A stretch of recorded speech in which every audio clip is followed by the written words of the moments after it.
Right. Obviously, the Crows this week. Is memories of last time still hit pretty hard at you? Oh, I think it's been a few games that we've had those concerns, and the week before against Geelong we could have easily said we had the same things going through our head, but we didn't focus on that at all. We focused on the way we wanted to play, and certainly learn our lessons from last time and the things we did well and the things we did poorly, and thought we executed that reasonably well last week. So it'll be the same against the Crows this week. We did enough to get ourselves in a winning position against them, so that's the good, but then obviously allowed them to score too easily at the end. So we'll make sure we do everything we can to minimise that. How much have you changed, do you think, from that round 9 game as a footy club, mentally, physically, whatever, in regard to that? Look, I mean, not a great deal, to be honest, because I mean, while it was a bitterly disappointing loss, it wasn't. We weren't sitting here saying, "Gee, we can't play," or we're no good, we're hopeless. We had great belief in what we were doing, but we also were acutely aware of the things that had let us down. So those things have been a work in progress. They're still a work in progress, but I was really pleased last week that when challenged by a very, very good side, that we were able to hold up. Now, here's another good challenge against another side that I think should be the way they've played and the personnel they've got. They could easily be much higher on the ladder. So over in Adelaide, it's going to be a tough challenge, but one we're looking forward to. Your record over there isn't great at AAMI Stadium. Is there anything to put it down to? Isn't it? I hadn't thought about that. I think we beat Port Adelaide a few years ago. We should have beaten Port last year, but a disappointing loss again, very late in the game, but did enough to put ourselves in a winning position again. So the ground, I would think, suits us. So there's no excuses going to that ground. We feel we want to be a team that can play at any stadium in the comp, and AAMI is very similar to. It's probably a mix between the MCG and Etihad, and I think we play those grounds pretty well. Yeah, Brett, I know you've been asked this before, but the Jungle Drums are certainly beating a lot louder now that Essendon could very well be stripped of their premiership points as early as tomorrow. That makes these games even more important for you. Is that something that you factor in?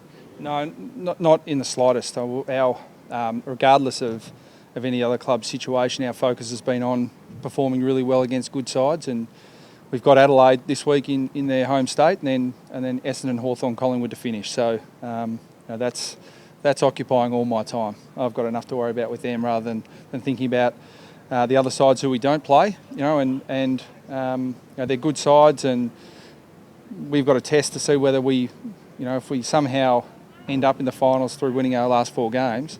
Our challenge is to make sure we're playing really good footy so that we can make an impact in September. So that's always been our stance all year, and it continues to be.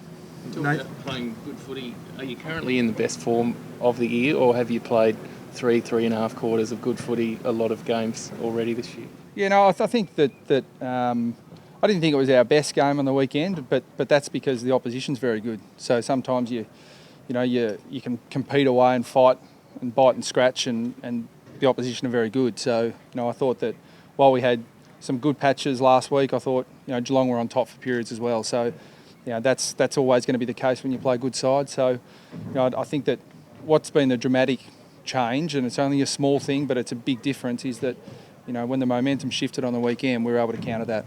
Boomer said in his post-match interview that he wants to go around again, and that if you saw that interview that you'd be chatting this week. Have you had a chat? We chat all the time. I mean, he's a marvel, Boomer. He comes in most weeks and says, "What are you thinking?" And I said, "Well, you keep playing like you did last week, then we'll be confident." And so we had another chat, and I said, "Well, if you play against Adelaide like you played against Geelong, I'll be pretty confident." But every year I've been here, we've talked about it at the end of the year, and the decision's been to go around for another year.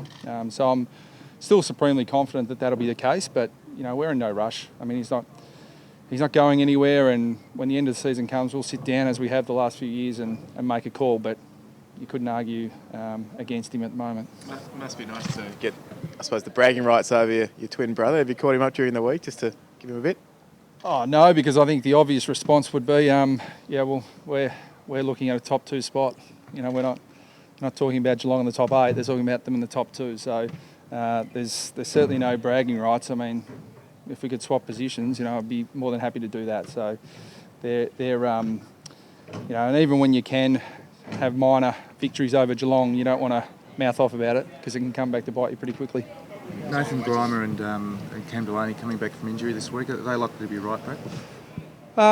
Well, we've got a bit of a dilemma there because the guys who came in played really well, and I've been saying to Luke Delaney all year that he's got to be ready to take his opportunity when it comes up because his form's been fantastic in the VFL, and I certainly thought he took his opportunity on the weekend. So it's going to be very difficult to replace Luke.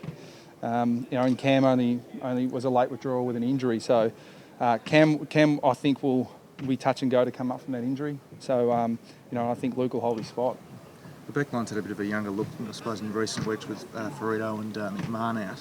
Is the decision on Michael at the end of the year probably one of the hardest that you face list management-wise? Look, it is and it isn't. I mean, you make... because Michael Ferrito is the heart and soul of this football club, and he personifies the way we play and the way we go about things, it's always going to be an incredibly tough decision when the time comes that he makes the call. But I think, like I do with all players, we'll sit down and discuss their form, their fitness, how they think they're travelling, their motivation to play on, and I think we'll come to a mutual decision. And it has to be, the player has to have buy-in. And I think when you're a player like Michael Ferrito that's played over 200 games, he's earned that right. And I still see him in our plans, and he's been overcoming injury the last couple of weeks. But I hope he'll play this week in the VFL and push his claims for senior selection next week. Yeah, you got the US Navy here before. I was just having a look at the warm-up. Or is it fair to say you're not expecting to unearth any gems there? Well, we've got Eric Wallace on our list, and he's the best American footballer I've seen. No, it's I thought they were the Australian Navy there for a second, but no, it's good to have them down and experiencing something different. And I think that it's a new frontier for AFL footy, and the way Eric Wallace has developed this year, I think that a lot of us probably looked at Mike Pike, coming from Canada and thinking he was no chance, and now he's a dominant ruckman in the competition, leading contested mark player in the comp. So, I think the more we can expose our game to countries like the US, it's only good for the game.